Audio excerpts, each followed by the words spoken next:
ओम गुरुर्ब्रह्मा गुरुर्विष्णु गुरुदेवो महेश्वरः गुरु साक्षात् परब्रह्म तस्मै श्री गुरवे नमः।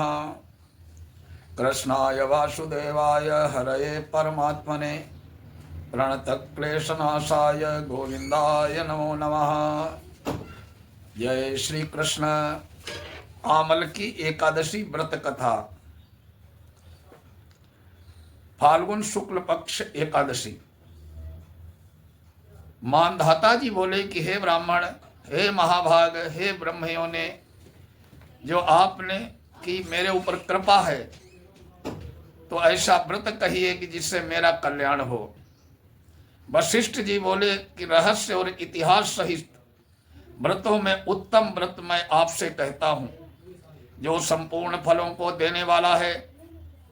हे राजन, आमलकी का व्रत बड़े पापों को नाश करने वाला और सब लोगों को मोक्ष देने वाला तथा 1000 गोदान के फल को देने वाला है। हिंसा करने वाले व्याधि की जैसी मुक्ति हुई, उस प्राचीन इतिहास में तुमसे कहता हूं।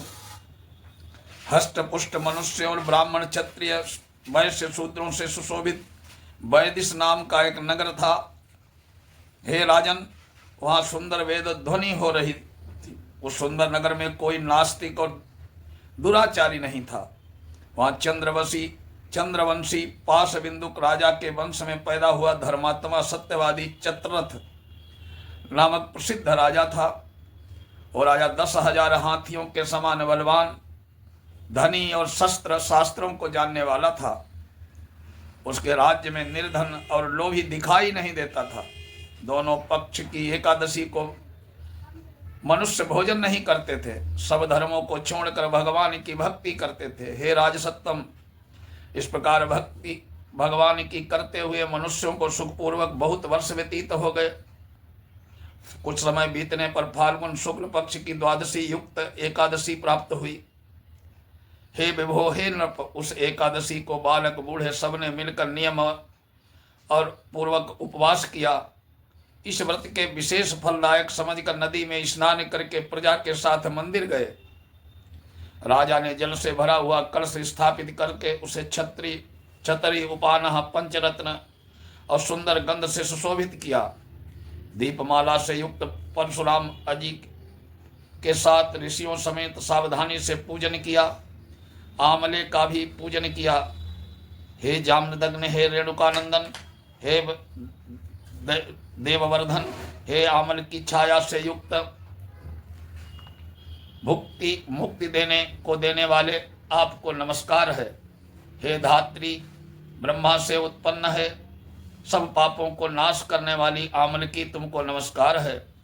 मेरे अर्घ को ग्रहण करो, तुमको नमस्कार है। उसी समय वहां पर एक शिकारी आया।